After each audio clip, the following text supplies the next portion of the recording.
685번째 책 소개입니다. 책에서 일부 내용을 발췌하여 소개드립니다. 책 제목 당신은 생각보다 강하다. 저자 전미경.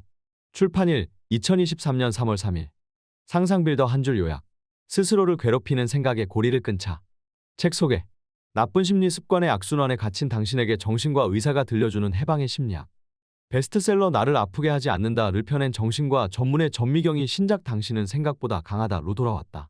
자존감 열풍의 시대에 가짜 자존감이라는 화두를 던지며 자존감을 바라보는 새로운 관점을 제시했던 그가 이번에는 나쁜 심리 습관을 끊어내고 인생의 변화를 불러오는 자기계발서를 출간했다. 당신은 생각보다 강하다는 습관적으로 자책과 후회를 하고 상처를 곱씹고 일어나지 않을 일을 미리 걱정하는 등 복잡한 생각들로 스스로를 괴롭히는 사람들을 위한 책이다. 저자는 우울과 불안 등으로 내원하는 환자들이 결국 과도한 생각 때문에 마음까지 아픈 거라고 진단한다. 자기 자신에 대한 생각을 덜하고 지난 과거를 후회하지 않고 다가올 미래를 미리 걱정하지 않는 사람만이 편안하고 행복해진다. 이 책은 자신을 힘들게 하는 생각에만 머무르며 아무것도 하지 못하는 사람들이 진짜 삶 속에서 움직이고 행동하도록 이끌어준다. 이 책을 읽으면 깨달을 것이다. 당신은 생각보다 강하다는 것을. 저자 소개. 저자 전미경. 정신과 의사. 대표작으로는 자존감 열풍의 시대에 가짜 자존감이라는 화두를 던지며 자존감을 바라보는 새로운 관점을 제시했던 베스트셀러 나를 아프게 하지 않는다가 있다. 습관적으로 자책하고 상처를 곱씹고 일어나지 않을 일을 미리 걱정하며 스스로를 괴롭히는 그들은 과도한 생각들 때문에 마음의 고통을 호소하고 있었다. 이 책은 나쁜 심리 습관의 악순환을 끊고 인생의 변화를 맞이하고 싶은 이들을 위해 썼다. 자신의 숨겨진 심리적 역량과 주도력을 독자들이 발견할 수 있도록 돕는 것이 이 책의 목표다. 책에서 얻은 내용. 생각 속에서 빠져나와 진짜 인생을 사세요. 너무 많이 생각해서 마음이 아픈 사람들을 위한 정신과 전문의의 심리 처방. 2022년 당신은 생각보다 강하다의 저자 전미경 작가는 부모를 모두 떠나보냈다. 위암 사기 진단을 받고 잘 버티시던 아버지가 끝내 세상을 떠나셨고 얼마 지나지 않아 어머니도 뇌출혈로 아버지 곁으로 가셨다. 이 책의 원고는 저자가 인생에서 가장 큰 정신적 어려움을 겪을 때 썼다. 우연찮게도 책의 주제는 그때의 자신에게 해주고 싶은 말들이었다. 책에 나오는 환자들의 증상이 그 당시 그의 모습이었으니까. 저자는 그때 세상 모든 일에 흥미가 사라졌고 이불 속에 웅크리고 숨어 머릿속을 덮여오는 무수한 생각과 싸웠다. 몸이 물먹은 솜처럼 늘어졌으며 희로애락의 감정을 잃었다. 불효한 기억을 억지로 끄집어내 후회했고 어머니의 뇌추적 검사와 아버지의 내시경 검사를 제때 챙기지 못한 것을 자책했다. 딸로서도 의사로서도 뭐 하나 제대로 한 것이 없는 스스로에게 화가 났다. 정신과 의사인 그가 환자들이 겪는 여러 가지 증상을 똑같이 경험하면서 무너져 내린 것이다. 그가 만난 환자들은 세 가지 공통적인 증상을 보인다. 첫째, 자신의 과거나 상처를 끊임없이 곱씹는다. 자신이 힘든 이유가 과거의 어떤 사건 때문이라고 생각하며 자기 인생의 서사를 부여하고 자기 연민에 빠져든다. 둘째, 왜 내 마음이 힘들까를 고민하며 스스로의 문제점을 파고든다. 왜 나는 이렇게 우울하고 불안한지 파고들면서 더 우울하고 불안해진다. 셋째, 왜 사는지 이유를 모르겠다며 공허함을 크게 느낀다. 삶의 의미와 가치를 스스로 찾아내는 능력을 상실한 상태다. 잠시도 쉬지 않고 머릿속이 시끄럽게 돌아가는 혜연 씨는 자신을 실패자라고 생각한다. 원하는 대학, 원하는 회사에 들어가지 못했고 안정적인 연애는 해본 적이 없다. 불안감이 몰려올 때면 내 인생이 어디에서부터 잘못되었을까 원인을 찾는다.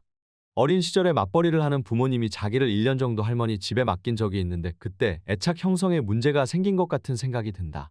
중학교 때 따돌림 당한 적이 있는데 그때부터 인생이 꼬이지 않았을까 하는 생각도 든다. 혜연 씨는 과거에서 빠져나오지 못하고 과거에 사로잡혀 살고 있다. 그것도 행복했던 과거가 아닌 불행했던 과거의 흔적을 되돌려 기억하면서 자괴감, 열등감, 분노, 수치심의 감정을 되새김질한다. 그들은 대인관계에 문제가 있다는 것을 머리로는 알겠는데 어김없이 나쁜 상대를 만나고 힘든 연애만 한다. 가스라이팅을 하는 부모에게서 물리적으로든 감정적으로든 벗어나지 못한다. 환자들이 가장 자주 하는 말은 머리로는 알겠는데 실행하기는 힘들어요. 다. 머릿속 생각과 감정이 몸을 집어삼키고 있어서 인생을 주도적으로 이끌 힘이 사라진 것이다. 이럴 때 필요한 것은 자신의 감정을 파고들고 내 안에 상처받은 어린아이를 꺼내 위로하는 일이 아니라 과도한 생각에 스위치를 끄고 자신의 심리적 불편함을 적극적으로 해결하는 일이다. 물론 마음이 많이 약해진 상황에서는 결코 쉬운 일이 아니다. 그러나 전미경 작가가 환자들의 삶을 열심히 들여다보면서 알게 된 진실 하나는 인간에게는 나쁜 심리 습관을 과감하게 끊어낼 심리적 역량이 충분히 있다는 것이다. 당신도 충분히 달라질 수 있다. 인간은 강한 마음 하나로 변할 수 있는 존재다. 나에 대해 지나치게 많이 생각하는 것은 우리 삶을 필요 이상으로 불행하게 만들며 감정으로 상황을 판단하는 버릇, 앞일을 미리 걱정하며 스스로 키워낸 걱정과 고민들은 우리를 앞으로 나아가지 못하게 만든다. 우리는 자신이 불안한 이유를 찾기 위해 심리학 책을 찾아 읽고 심리 유튜브 채널을 찾아서 구독하며 인간 심리에 빠삭해지고 셀프 정신분석가가 된다. 그러나 이런 방법으로 정말 마음이 편안해질까? 누구나 불안함과 예민함을 파고들면서 더 불안하고 예민해지는 경험을 해본 적이 있을 것이다. 이 책은 우리가 스스로 주도권을 가지고 상황을 통제함으로써 심리적 고민을 해결할 수 있다고 말한다. 불안, 우울, 예민한 나를 파고드는 것이 아니라 주변 상황을 통제하고 직접 실행하고 움직이는 자만이 인생의 패턴을 깰 수 있다. 생각의 고리를 끊어내고 인생의 주도권을 쥐어야 한다는 명확한 지침을 받은 환자들은 많이 달라졌다. 상처받은 과거만 곱씹던 누군가는 이제 자신의 미래를 그리며 다음 단계를 계획할 수 있게 되었고, 부모에게 가스라이팅을 당해 스스로 판단할 줄 몰랐던 누군가는 독이 되는 관계를 끝낼 용기를 보여주었으며, 대체 왜 사는지 모르겠다며 인생의 공허함을 토로하던 누군가는 삶의 의미와 목적을 발견하고는 다시 살아갈 의욕을 되찾았다. 벤저민 프랭클린의 명언처럼 삶의 진정한 비극은 우리가 충분한 강점을 갖지 못한 데에 있는 것이 아니라 이미 갖고 있는 것을 충분히 활용하지 못하는 데에 있다. 혜연 씨에게 필요한 것은 자기에 대한 생각을 덜하는 연습이다. 우리는 흔히 자기 성찰이 꼭 필요하다고 생각하고 자신의 행동을 돌이켜 생각해야 문제를 해결할 수 있다고 생각한다. 그러나 생각을 곱씹는다고 해서 좋은 해결책이 나오는 것이 아니고 더 나은 사람이 되는 것도 아니다. 오히려 쓸데없는 생각으로 감정 소모와 에너지 낭비를 하게 되는 경우가 더 많다. 복잡한 생각들은 복잡한 감정을 불러오기 때문이다. 혜연 씨처럼 머릿속이 자기 자신으로 꽉 차 있으면 부정적인 생각들이 자연스럽게 따라온다. 과거에 있었던 일을 떠올리면 후회와 자책이 따라붙으며 미래를 떠올리면 불안감이 따라붙는다. 나에 대한 부정적인 사고는 하지 않으려 들수록 점점 더 나를 잡아먹게 된다. 머릿속에 떠오르는 생각들에 깊은 의미가 있을 것이고 진실을 담고 있을 거라는 생각을 버리자. 본문 발췌. 함부로 위로하지 않는 정신과 의사 전미경이 말하는 이제는 정말 달라지고 싶은 사람들을 위한 현실 조언. 당신은 생각보다 강하다는 나쁜 심리 습관으로 스스로를 괴롭히는 사람들의 등을 토닥이며 다 괜찮을 거라고 말하지 않는다. 전미경 작가의 현실적이고 냉정한 조언은 세상은 그렇게 만만하지 않다고, 단단히 정신 차리고 살아야 한다고 강하게 말한다. 이 책을 읽다 보면 나의 불안과 나의 과거에서 헤어나올 수 있는 실마리가 분명히 보일 것이다. 그리고 마침내 제멋대로 뻗어나가는 머릿속 생각들과 어디로 흐르는지 갈피 없이 흘러가는 내 인생을 스스로 장악하고 통제하는 명쾌한 솔루션을 얻게 될 것이다. 한 장은 스스로를 괴롭히는 생각의 고리를 끊는 방법을 다룬다. 자기 자신에 대해 지나치게 많이 생각하는 것, 과거의 상처를 오래도록 곱씹는 버릇, 일어나지도 않은 미래에 대해 걱정하는 습관 등을 멈출 수 있도록 새로운 시각을 제시한다. 두 장은 정신적으로 독립적인 사람이 되는 방법을 이야기하고, 세 장은 자책과 후회, 과도한 인정 욕구, 서운한 감정, 불안함 등 자신을 힘들게 하는 감정들을 다스리는 방법을 말한다. 네 장은 정신과 의사로 일하면서 가장 많은 상담을 했던 인간관계 조언을 담았다. 다섯 장은 세상과 연결되어 유연하고 재미있게 사는 법을 다룬다. 복잡한 생각의 고리를 끊어내고 자신의 숨겨진 주도력을 발견했다면 이제는 삶 속으로 뛰어들 차례다. 인간은 끊임없이 역동적으로 변하는 환경 안에서 살아가며 순간순간의 선택으로 인생을 만들어 나간다. 자신이 어떻게 살기로 선택하는지에 따라서, 어떤 마음가짐으로 세상을 대하는지에 따라서 세상은 충분히 살 만한 곳이 될 수 있다. 이 책은 독자들에게 막연한 위로가 아니라 확실한 격려를 준다. 당신도 숨은 심리적 역량을 발견할 수 있을 거라고, 당신은 당신의 생각보다 강하고 용감한 사람이라고. 정신과 진료실에서 알게 된 하나의 진실. 작년에 나는 아버지를 잃었고 곧이어 어머니를 잃었다. 위암 사기 진단을 받고 잘 버티시던 아버지의 상태가 갑자기 악화되었다.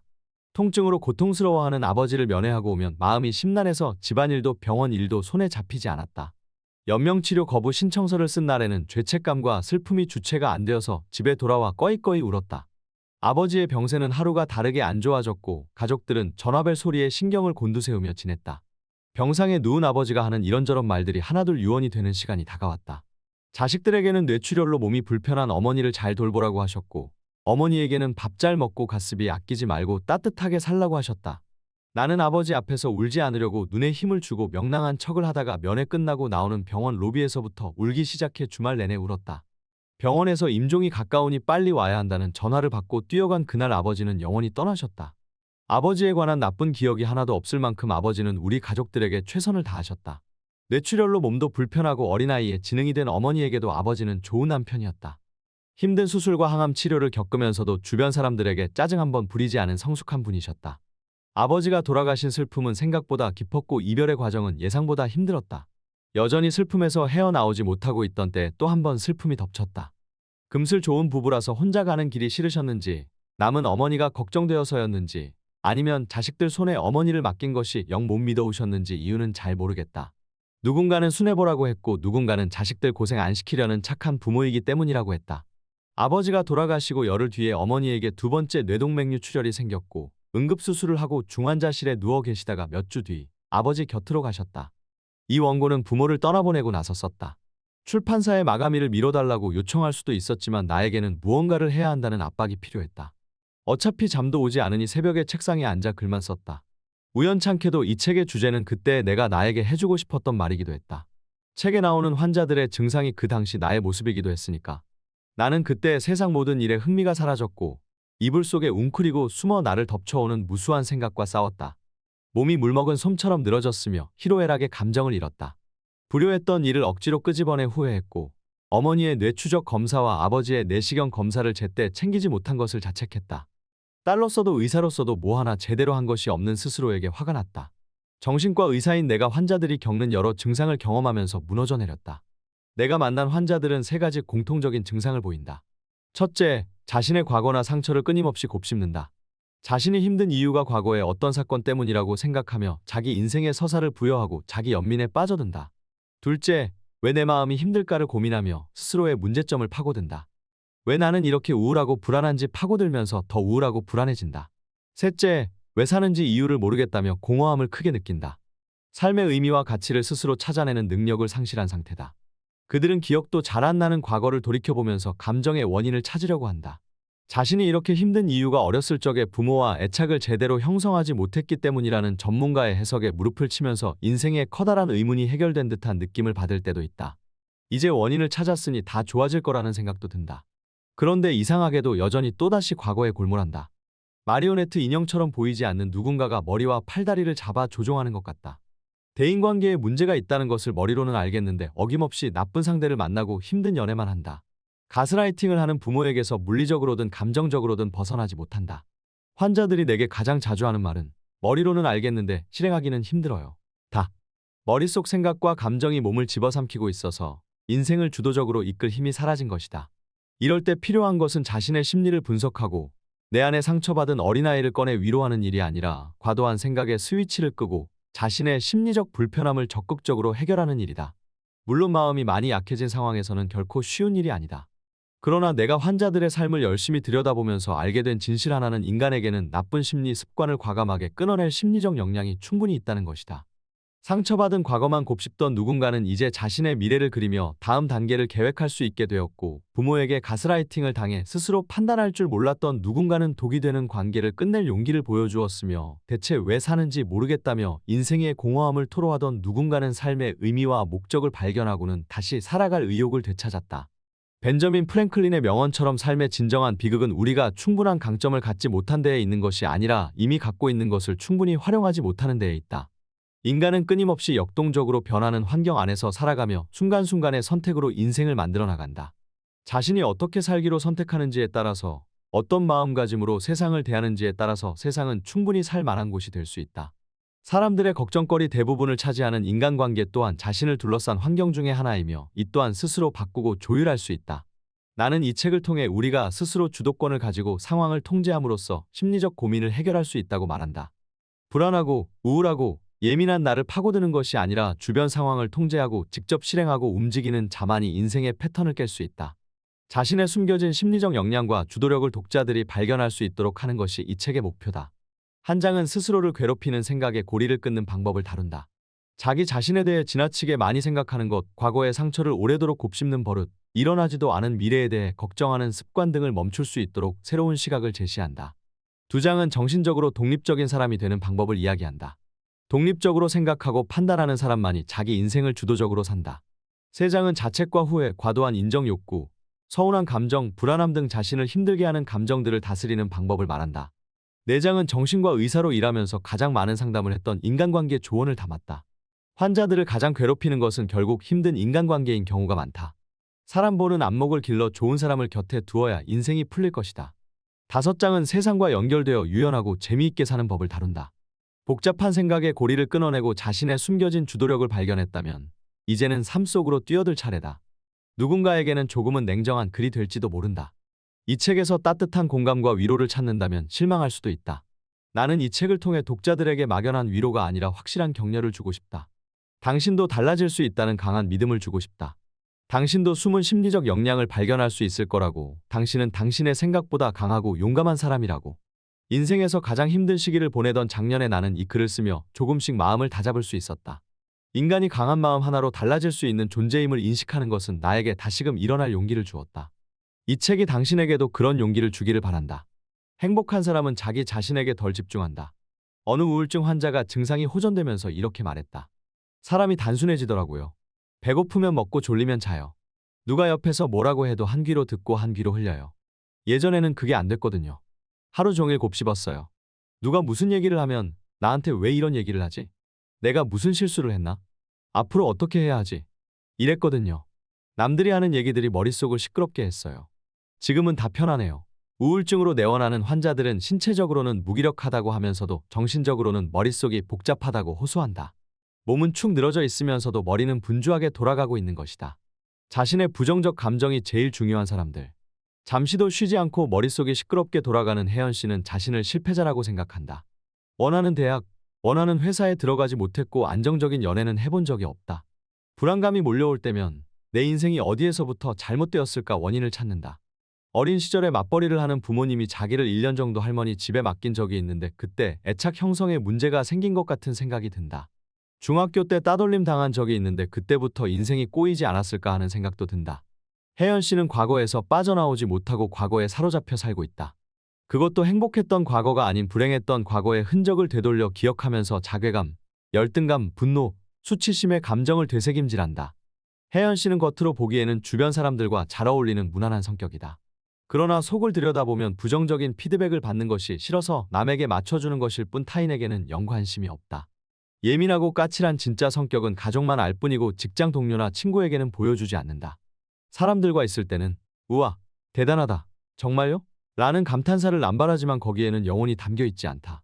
단지 이 타이밍에는 이런 반응을 해줘야겠다는 생각을 할 뿐이다. 혜연 씨 나름대로 이유는 있다. 항상 머릿속이 복잡하기에 타인이나 세상이 비집고 들어올 틈이 없다는 것이다.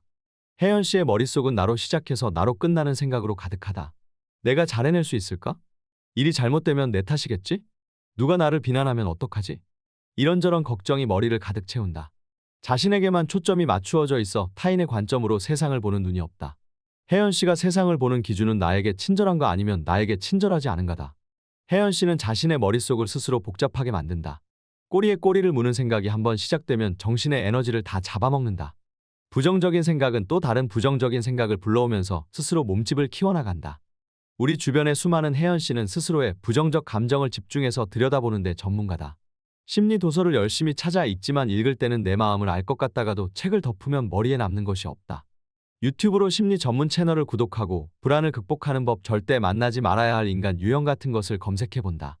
심리에 대한 너무 많은 지식이 스스로의 발목을 잡아서 누군가가 친절하게 대하면 나에게 뭔가 원하는 것이 있나 의심부터 하고 남의 작은 언행에도 의미를 부여하면서 확대 해석을 한다. 자기 연민에 빠져 감정 소모를 하는 일도 흔하다.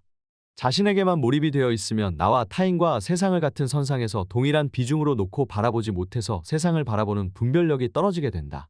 자신의 힘든 과거만 크게 보이며 자신의 부정적 감정이 세상에서 가장 중요하다. 복잡한 감정들을 스스로 이해하기 위해 과거를 열심히 파고 불안의 이유를 찾기 위해 노력하나 그때뿐이다. 잠시 동안 자기 이해와 자기 위안을 받을 수는 있겠지만 현재를 살아내기 위한 자기 성장과 자기 확장에 역동적인 힘을 얻기에는 역부족이다. 인간이 가진 무한한 자율성과 의지와 능력은 나의 불안을 파고 과거를 뒤지는 방식으로는 절대 키울 수 없다. 20살 때부터 같은 고민을 했던 혜연 씨의 삶은 10년이 넘도록 달라지지 않고 제자리 걸음이다. 자꾸만 나에게로 향하는 생각을 지금 여기로 잡아 끄는 법. 혜연 씨에게 필요한 것은 자기에 대한 생각을 덜하는 연습이다. 우리는 흔히 자기 성찰이 꼭 필요하며 자신의 행동을 돌이켜 생각해야 문제를 해결할 수 있다고 생각한다. 그러나 생각을 곱씹는다고 해서 좋은 해결책이 나오는 것이 아니고 더 나은 사람이 되는 것도 아니다. 오히려 쓸데없는 생각으로 감정 소모와 에너지 낭비를 하게 되는 경우가 더 많다. 복잡한 생각은 복잡한 감정을 불러오기 때문이다. 혜연 씨처럼 머릿속이 자기 자신으로 꽉 차 있으면 부정적인 생각들이 자연스럽게 따라온다. 과거에 있었던 일을 떠올리면 후회와 자책이 따라붙으며 미래를 떠올리면 불안감이 따라붙는다. 나에 대한 부정적인 생각들은 하지 않으려 들수록 점점 더 나를 잡아먹는다. 머릿속에 떠오르는 생각들에 깊은 의미가 있고 대단한 진실이 담겨 있을 거라는 생각을 버려야 한다. 자기와 의식적으로 거리 두기를 해보자. 가장 쉽게 할 수 있는 방법은 자기 자신이 아닌 것으로 주의를 돌려보는 습관을 들이는 것이다. 우리가 우울할 때 가만히 우울에만 집중하고 있으면 기분이 나아지던가? 전혀 아니다. 기분이 우울할 때 나가서 산책을 하거나 영화를 보거나 친구를 만나면서 자기가 우울했었던 것조차 잊어버렸던 경험이 있을 것이다. 하버드대 사회심리학자 데니얼 데니얼 웨그너가 흰곰 효과와의 bear effect라고 이름 붙인 이론에 따르면 흰곰을 생각하지 말라는 말을 들으면 오히려 흰곰이 더 생각난다. 흰곰을 떠올리지 않는 방법으로는 까만 코끼리나 노란 카나리아를 의도적으로 생각하는 것이 가장 효과적이다. 과도한 자기 몰입에서 빠져나오기 위해서는 지금, 여기에 집중해야 한다. 나의 주의를 잡아채는 불행한 과거와 미래에 대한 걱정을 의도적으로 현재로 가지고 와야 한다. 커피 한 잔을 마시면서 커피의 향과 맛에 집중하자. 친구의 고민을 듣고 있는 지금 이 순간은 친구의 마음과 생각에 집중하자. 전시회에 가면 작가의 세계를 이해해보고 자연스럽게 감탄하자. 조금씩 연습하다 보면 세상에 좋은 것들이 천천히 눈에 들어올 것이다. 친구의 마음이 느껴지고 벚꽃의 아름다움이 보이며 음악의 웅장함이 귀에 들릴 것이다. 그래야 세상을 향유하면서 세상 속의 나로 살아갈 수 있다. 가치관이 있어야만 삶에서 자유로워진다. 혜진 씨는 스스로를 걱정 인형이라고 말한다. 매사에 어떤 일이 생길 때마다 고민하는 것을 넘어 일어나지 않은 일까지도 걱정하는 걱정 부자다. 사소한 일부터 큰일까지 끊임없이 머리를 혹사시키며 고민하고 A부터 G까지 사전 시뮬레이션을 돌린다. 조금이라도 기억나는 정보는 모두 헤집어서 끄집어내고 주변 사람들에게 닥칠 영향까지 시나리오에 포함한다. 거기에서 그치면 좋으련만 사람들이 자신을 어떻게 생각할지, 그리고 누군가가 그 일과 관계된 질문을 한다면 어떤 답변을 할지까지도 세심하게 마련해둔다. 꼬리에 꼬리를 무는 생각을 하느라 막상 필요한 일에 쓸 에너지는 없어서 매사에 무기력하고 피곤에 절어있다. 혜진 씨는 심각할 정도로 우유부단했고 어떤 일이든 헤쳐나갈 수 있다는 의지와 자기 능력에 대한 확신이 제로인 상태였다. 머릿속이 마치 무정부 상태인 것처럼 원칙과 기준이 없었다. 현재 혜진 씨에게 필요한 처방은 하드웨어뿐만이 아니라 소프트웨어에도 신경을 쓰는 것, 자신만의 헌법 1조를 재정립하는 것이었다. 혜진 씨의 헌법 1조는 이렇게 시작해야 한다. 혜진 나라는 민주공화국이다. 혜진 나라의 주권은 혜진에게 있고 모든 권력은 혜진으로부터 나온다. 스스로의 도덕과 법을 세우지 못할 때 인간은 자기 행동에 대한 확신을 갖기 힘들다. 하지만 내면에 질서가 잡혀 있다면 나름의 가치에 따라 판단하고 그것을 기준으로 관계나 상황을 돌아볼 수 있다. 얼핏 생각하면 이러한 가치관과 원칙이 내 삶을 억압하고 통제할 것처럼 보이지만 그렇지 않다. 인간은 가치관과 원칙이 있어야만 삶에서 자유로울 수 있다. 아이를 키워본 부모는 안다. 아이에게 무엇을 해야 하고 무엇을 하지 말아야 하는가를 정해줬을 때 오히려 아이가 그 테두리 안에서 편안해한다는 것을. 장난감은 자기 방에서만 가지고 노는 거야, 달달한 군것질은 식사 후에 하는 거야, 저녁 9시가 되면 잠자리에 들어야 해 등등의 원칙 안에서 아이들은 자유롭게 뛰어놀 수 있다. 오히려 원칙 없이 그때그때 부모의 기분에 따라 혼이 나거나 칭찬을 받을 경우 아이는 어느 장단에 춤을 춰야 할지 몰라서 불안해한다. 부모의 기분이 가치관이자 원칙이 되기에 부모의 눈치를 살피는 삶을 살게 된다. 스스로의 원칙 안에서 마음껏 뛰어놀아라. 걱정 인형 혜진 씨와 달리 대학원생 근영 씨는 자신만의 가치관과 원칙이 잘 잡혀 있는 사람이다. 소위 말하는 부잣집 딸이었는데 부모의 도움을 받지 않고 학업을 이어갔다. 주변에서는 왜 고생을 사서 하느냐고 했지만 부모의 돈은 자신의 돈이 아니라고 생각해 그 말에 흔들리지 않았다. 힘든 박사과정을 밟아나가는 와중에 지도 교수의 갑질을 겪기도 했다. 그러던 어느 날 지도 교수의 불합리한 요구에 애노를 했다는 이유로 연구소에서 쫓겨나고 강단에도 서지 못하게 되었다. 힘든 1년을 보냈지만 이내 교수가 비리로 징계를 당하면서 다시 연구를 이어갈 수 있었고 강의도 맡았다. 만약 근영 씨가 자신의 원칙을 부수고 불법과 부도덕에 협조했다면 자신을 지키지 못했을 것이다. 근영 씨의 가치관과 원칙은 스스로를 보호하는 데 일조했다. 제대로 된 가치관과 원칙은 나만의 스펙이 된다. 물론 이런 스펙이 성공한 인생을 만든다는 보장은 없다. 그러나 적어도 소중한 것을 지킬 수는 있다. 바로 나의 자존감이다. 내가 옳은 일을 하고 있기에 나는 괜찮은 사람이라는 자기 개념과 내 인생을 내가 주도적으로 살아가고 있다는 자기 주도성을 잃지 않았기 때문이다. 가치관과 원칙을 지키는 삶은 느리고 험한 길로 돌아가는 것처럼 보이지만 실은 가장 빠른 길이다. 그리고 당신이 온갖 시뮬레이션을 돌리며 걱정과 후회에 그때 왜 그랬을까, 순환 열차에 올랐을 때 그래도 그게 맞는 거야 라며 멈추게 해준다. 자기 비하와 우울의 특급 열차에 제 발로 올라타 신나게 계란도 까먹고 사이다도 마시며 마음의 병을 키우고 있다면 당신의 나라가 안녕한지 들여다보자. 당신 나라의 주권은 당신에게 있고 모든 권력은 당신으로부터 나온다. 유리멘탈에게 해주는 정신과 의사의 현실적 조언. 유리멘탈과 강철멘탈의 차이는 뭘까? 평상시에는 강철멘탈인 사람과 유리멘탈인 사람이 크게 다르지 않아 보인다. 스스로가 유리멘탈인 것은 자신만 알 뿐이며 남들에게 티내지 않으려고 노력하기 때문이다. 차이는 살면서 힘든 일이 생길 때 나타난다. 강철 멘탈이 고난을 극복하면서 앞으로 나아간다면 유리 멘탈은 쿠크다스 과자처럼 부서져 부스러기가 된다. 정신과 전문의로서 사람들을 지켜본 결과 나는 이 둘의 차이가 단순히 멘탈의 차이만은 아니라고 생각하게 되었다. 멘탈이 좋은 사람은 그들만의 믿는 구석이 있다. 믿을 만한 것들이 있기 때문에 그렇게 자신만만하고 강하게 살아갈 수 있는 것이다.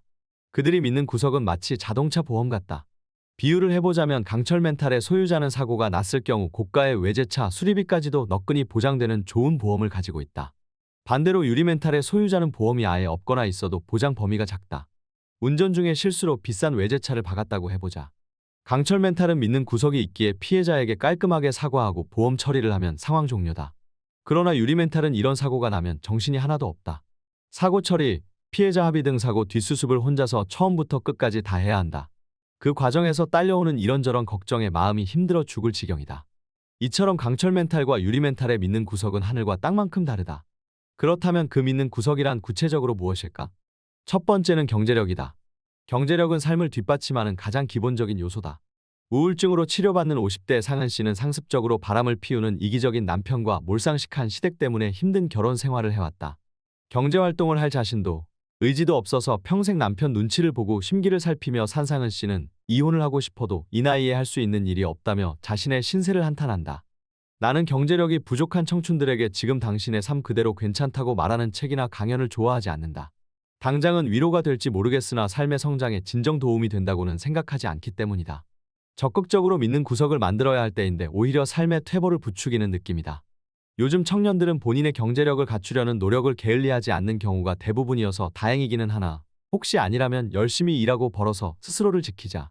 경제력이 믿는 구석의 첫걸음이다. 두 번째는 실력이다. 실력이 있으면 자신의 인생을 좀 더 주도적으로 살 수 있다. 김연아 선수가 연습을 워낙 많이 해서 척추가 살짝 휘었다는 인터뷰 기사를 본 적이 있다. 김연아 선수가 의연하게 경기에 임할 수 있는 것은 엄청난 노력으로 실력을 준비해 놓았기 때문인 것이다. 회사에서도 남들보다 실력이 월등한 사람은 남들 눈치를 보지 않고 일한다. 스스로가 조직에 얼마나 공헌하고 있는지 잘 알고 있으며 다니는 회사를 그만두더라도 얼마든지 스카우트 될 수 있다는 자신감이 있기 때문이다. 그 경우 회사에서 열심히 일하는 것은 회사가 아니라 나의 몸값을 위한 것이 된다. 경제력이 믿는 구석의 커트라인이라면 실력은 믿는 구석의 가산점이다. 세 번째는 삶의 의미와 목적이다. 자신이 무엇을 위해서 사는지 아는 사람은 외부 상황에 흔들리지 않는다. 이국종 교수는 척박한 의료 현실에도 굴하지 않고 본인의 신념을 위해 평생을 바치고 계신 분이다. 병원 수익에 도움이 안 된다고 푸대접을 받으면서도 끊임없이 고군분투하며 사람들의 목숨을 살리고 한국 응급의료 시스템의 문제점과 닥터 헬기의 필요성을 지속적으로 사람들에게 알리고 있다. 수단에서 의사로 봉사하신 이태석 신부님도 자기 삶의 의미와 목적을 알고 사셨던 분이다.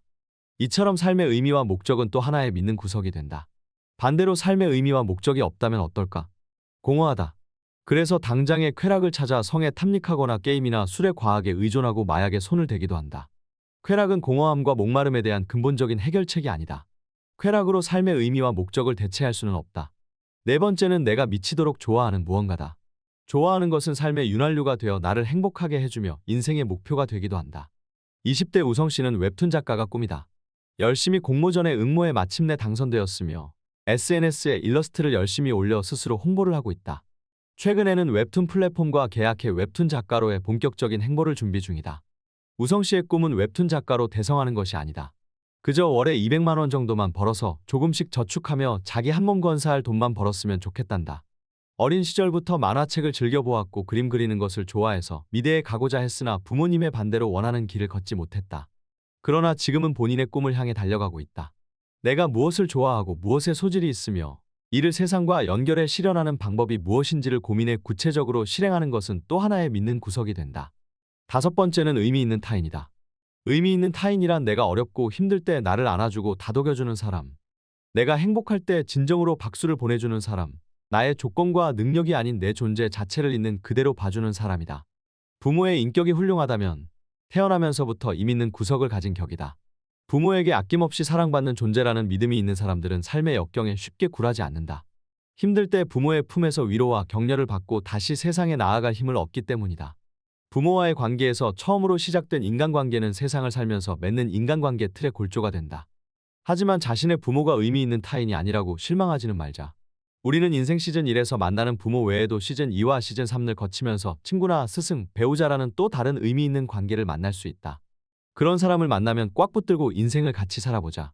나의 든든한 믿는 구석이 되어줄 것이다. 앞서 말한 5가지 믿는 구석은 구체적 실행을 통해 만들어낼 수 있다.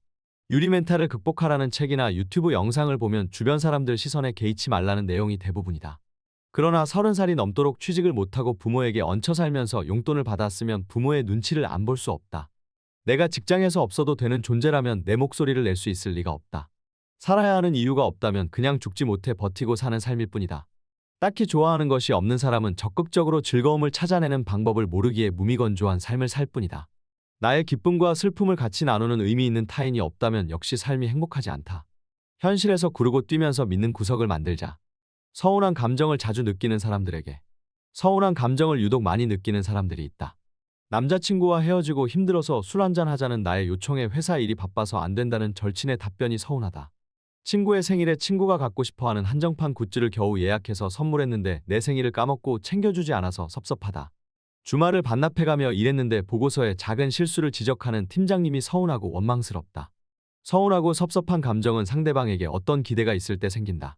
그 감정은 내가 가진 어떤 명제와 짝을 이루고 있는데 상대방이 그 명제를 깨뜨리면 자동적으로 튀어나온다.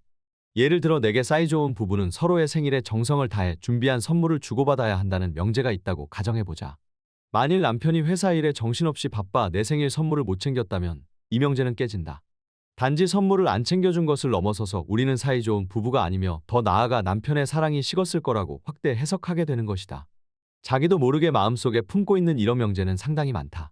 학교는 무조건 제 나이에 들어가서 제 나이에 졸업을 해야 한다. 적어도 30살까지는 돈을 얼마 이상 모아야 한다 등등. 이런 명제들은 나 혼자 지키는 명제고 남에게 강요하지 않는다면 별다른 문제는 없다. 문제는 타인과의 관계에서 이런 명제를 만드는 경우다. 예를 들어 대학 동기끼리는 무조건 서로 친해야 한다. 연인끼리 100일, 200일, 300일은 반드시 기억하고 서로 챙겨줘야 한다. 직장 동료끼리 사적으로 친해야 일할 때 편하다 등등의 생각 말이다. 이 명제들이 기대의 영역일 때는 그래도 괜찮다. 그러나 당위의 영역일 때는 서운함을 넘어 분노를 느끼기도 한다. 우리는 때로 자신의 명제를 상대방에게 투사하고 상대도 이를 지킬 것이라 기대한다. 그에게도 나와 같은 명제가 있으리라고 착각하는 것이다.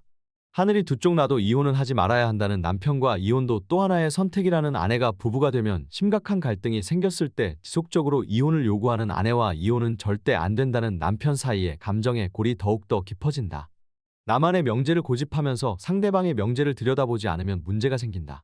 나의 명제가 절대선이라고 착각하는 것이다. 누군가와 갈등이 생겼을 때 가장 먼저 해야 할 것은 상대의 명제를 살펴보는 것이다. 상대의 명제와 나의 명제가 어디에서 어긋나는지, 타협의 여지가 있는지, 있다면 어느 선까지 타협이 가능한지 살펴봐야 한다. 내 삶을 열심히 살아가는 것이 정답이다. 개인 간의 명제도 각각 다르지만 사회마다, 시대마다 통용되는 명제도 다르다. 개인이 중심이 되는 서구 사회의 명제와 조직과 가족이 우선시되는 한국 사회의 명제는 다르다. 대학을 졸업하면 부모로부터 독립하는 것이 당연한 서구 문화와 부모 자식 간의 유대감이 끈끈하게 유지되는 한국 사회는 다르다. 부부간의 가치관 또한 문화마다 다르다. 동성결혼이 합법화되고 자유로운 동거가 일반적인 서구와 달리 우리나라는 이성 결혼만이 합법이다. 안락사 같은 문제에 대해서도 그렇다. 적극적 안락사를 법으로 보장하고 있는 나라도 있고 회생할 가능성이 없는 말기 암 환자나 임종을 앞둔 환자의 연명 치료를 더 이상 유지하지 않는 소극적 안락사만 법으로 인정하는 나라도 있다. 그러나 시간이 지날수록 한국 사회에서도 적극적 안락사를 허용해야 한다는 목소리가 높아지고 있다.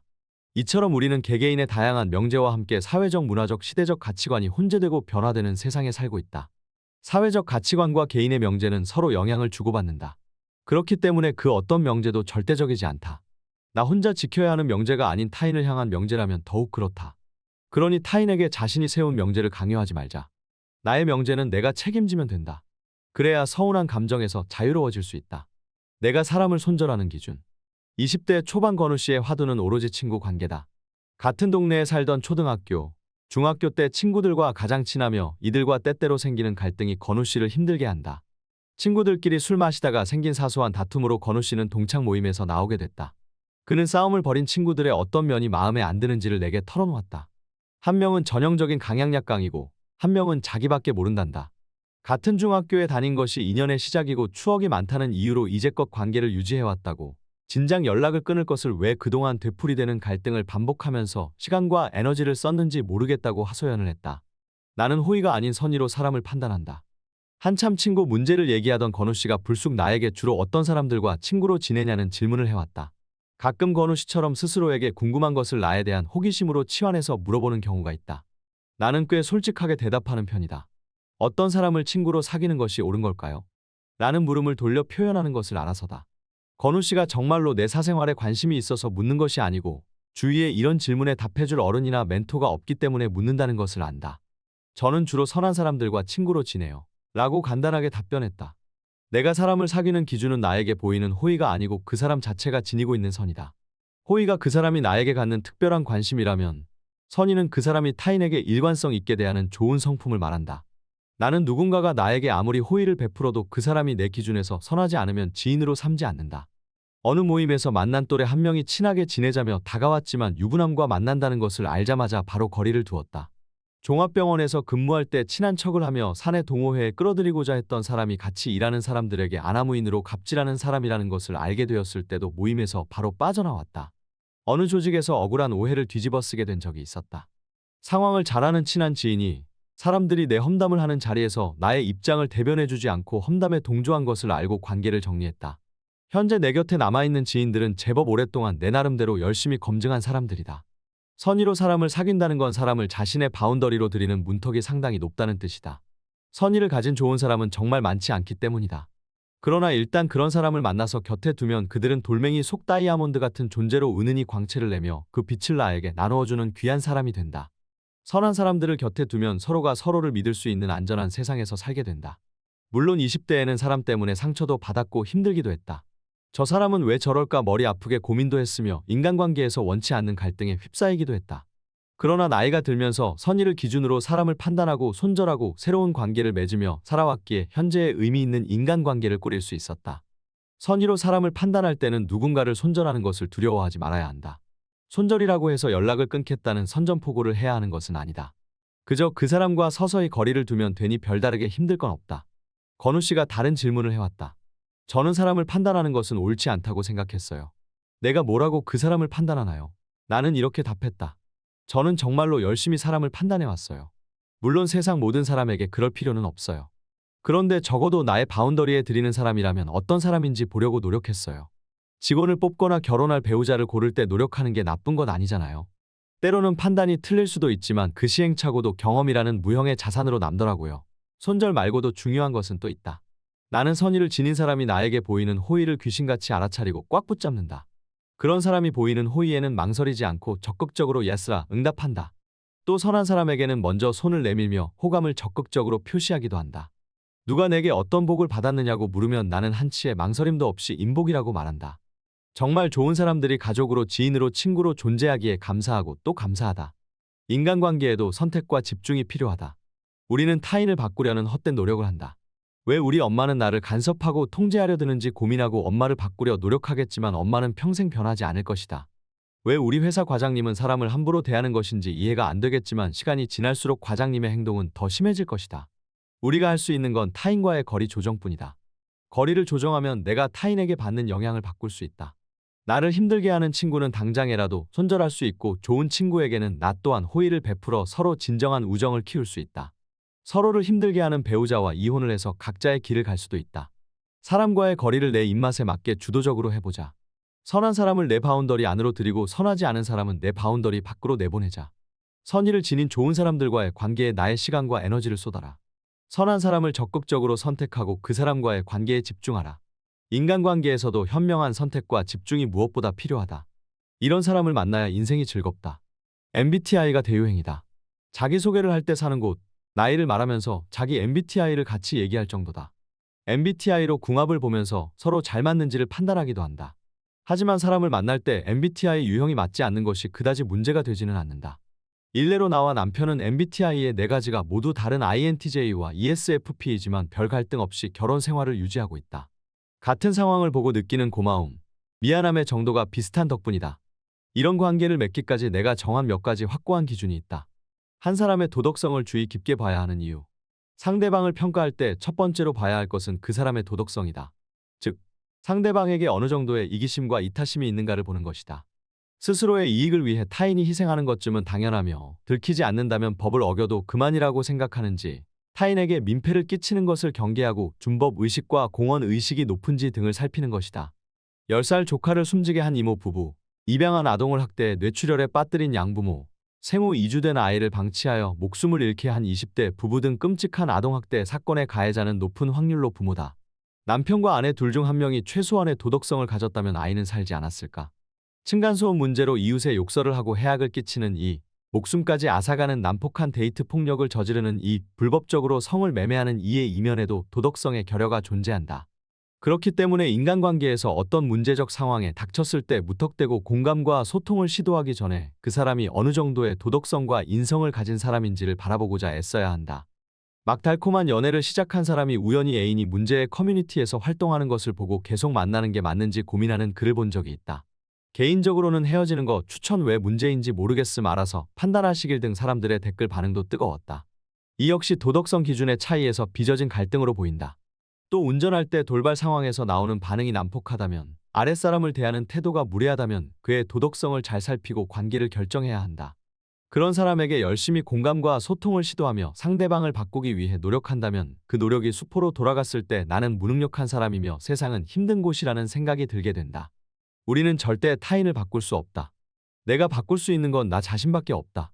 가치가 비슷한 사람은 같은 방향을 향해 간다. 두 번째로는 그 사람이 가지고 있는 가치를 평가해야 한다. 가치란 거창하게는 나의 철학이나 사상을, 소박하게는 무엇을 선택할 때 선호하는 경향성을 말한다.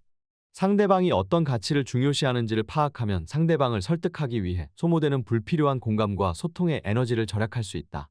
가장 쉽게 알 수 있는 건 정치 성향과 종교다. 사람의 정치 성향과 종교관은 쉽게 바뀌지 않는다. 보수정당 지지자인 아버지와 정치적 견해에 차로 갑론을박을 하다가 아버지에게 따귀를 맞은 환자의 이야기를 들은 적도 있다. 얼마나 놀라고 당황스러웠을까? 종교도 마찬가지다. 종교가 다른 사람들끼리는 종교에 관한 이야기는 처음부터 아예 시작하지 않는 것이 좋다.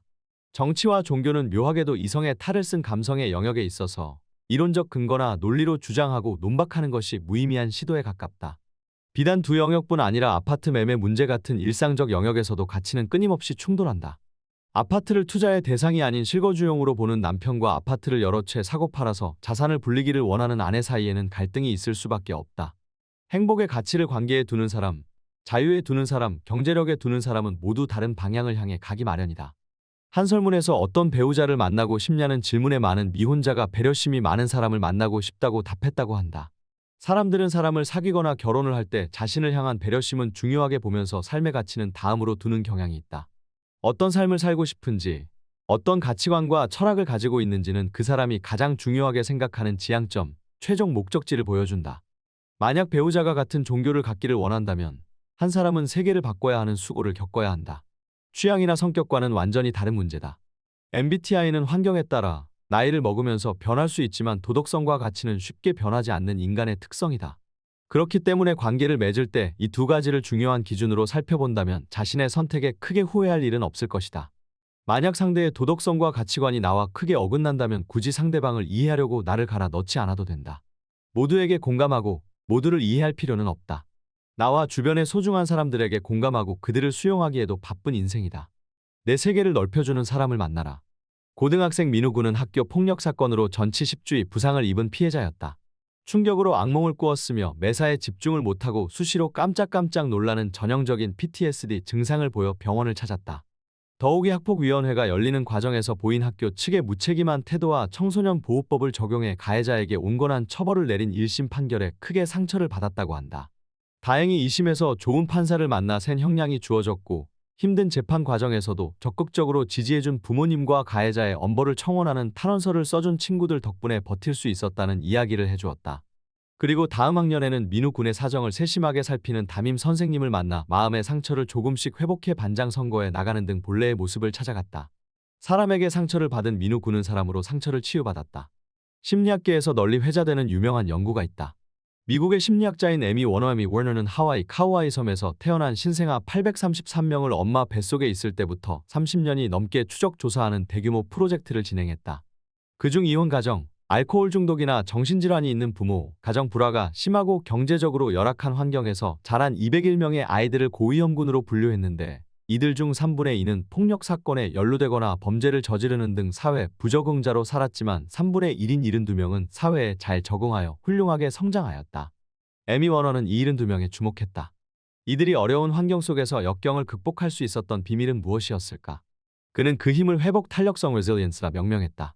그리고 회복 탄력성의 핵심에는 힘든 환경에서도 아이의 입장을 무조건적으로 지지하고 이해해주는 어른이 적어도 한 명은 있었다는 사실을 발견했다. 민우 군은 평소에 자기 조절 능력이 뛰어나고 친구들과 대인관계가 좋았으며 항상 긍정적인 학생이었다. 그리고 주위에 인성이 훌륭한 부모님과 의욕 넘치는 담임 선생님이라는 인생의 멘토가 있었다. 비록 힘든 일을 겪었지만 민우 군은 소중한 사람들이 곁에 있다는 사실을 알게 되었다. 민우 군에게는 그동안 자신이 받은 관심과 애정을 누군가에게 돌려줄 수 있는 사람이 되고 싶다는 목표가 생겼다. 민우 군은 이 사건을 겪어내며 잃은 것보다 얻은 것이 많다고 말한다. 사람에게 받은 상처는 사람에게서 치유받는다. 우리에게 인간관계는 꼭 필요하다. 좋은 인간관계가 밑바탕이 되어야만 스스로가 가진 회복 탄력성이 자라날 수 있다. 인생을 살면서 누구든 크고 작은 역경을 반드시 거쳐야 하며 그 역경을 이겨낼 수 있는 사람이 인생의 진정한 행복을 누리기 때문이다. 그런데 문제는 많은 사람이 좋은 인간관계가 아닌 나쁜 인간관계에서 안식과 위안, 지지와 구원을 구한다는 것이다. 사람에게 기대하는 것은 위험도가 크다. 믿었던 친구가 뒤통수를 치고, 믿었던 애인이 양다리를 걸치고, 믿었던 배우자가 이기적으로 변하면서 남보다 못한 사이가 되는 것을 우리는 수시로 보고 듣고 경험한다. 인간은 단지 한 면으로 규정할 수 없는 복잡다단한 존재고 때때로 닥치는 상황에서 어떤 방향으로 튈지 예측할 수 없으며 때때로 그 예측은 나의 상상 범위를 훌쩍 뛰어넘기 때문이다. 개연성 없이 자극적이기만 한 아침 드라마가 주위에서 벌어지는 현실이라는 것을 정신과 의사로 살면서 알게 되었다. 좋은 사람은 생각보다 많지 않으며 나쁜 사람은 주변에 수두룩하다. 그래서 우리는 살면서 좋은 인간관계와 나쁜 인간관계를 열심히 분류해내고 타인과의 거리를 조정할 줄 알아야 한다. 내 주변이 좋은 사람으로 둘러싸여 있어야 나 또한 긍정적이고 좋은 에너지를 주고받으며 행복할 수 있다. 좋은 사람을 알아보려면 두 눈을 크게 뜨고 열심히 잘 살펴보는 수밖에 없다. 그 사람이 높은 자리에 올라갔을 경우 아랫사람들을 대하는 태도가 어떠한지를 봐야 한다. 약자를 대할 때 쓰고 있는 가면이 벗겨지는지 말이다. 또한 본인의 이득과 상대방의 이득이 서로 상충될 때 어떤 방식으로 문제를 푸는지 봐야 한다. 찰나의 순간, 포착되는 그 사람의 속내를 열심히 들여다봐야 한다. 보고자 하면 보이고 안 보고자 하면 보이지 않는다. 나는 사람을 판단하고 평가하지 말라면서 공감과 소통을 강조하는 사람들을 보면 이해가 잘 안 된다. 직원을 뽑을 때는 서류 면접을 거치고 1차, 2차, 3차 면접까지 보면서 어떤 사람인지 살피는 것이 당연한데 왜 사적인 관계에서는 그리하면 안 된다고 가르치는지 말이다. 또 좋은 사람을 만나기 위해서는 나쁜 사람이나 나와 결이 안 맞는 사람과의 연을 정리해야 한다. 빈자리가 있어야 좋은 사람이 들어올 수 있기 때문이다. 양다리를 걸치는 애인과 헤어져야지만 인성 좋고 배려심이 뛰어난 이성에게 곁을 줄 수 있다. 좋은 사람과 깊은 인연을 맺는 데 에너지를 쓰는 것만으로도 시간은 모자란다. 사람은 사람으로만 치유를 받고 행복을 느낀다. 그러니 좋은 사람을 선택할 수 있는 안목을 열심히 기르자. 적극적으로 좋은 사람의 이름을 불러주자. 그는 나에게로 와서 나의 꽃이 될 것이다.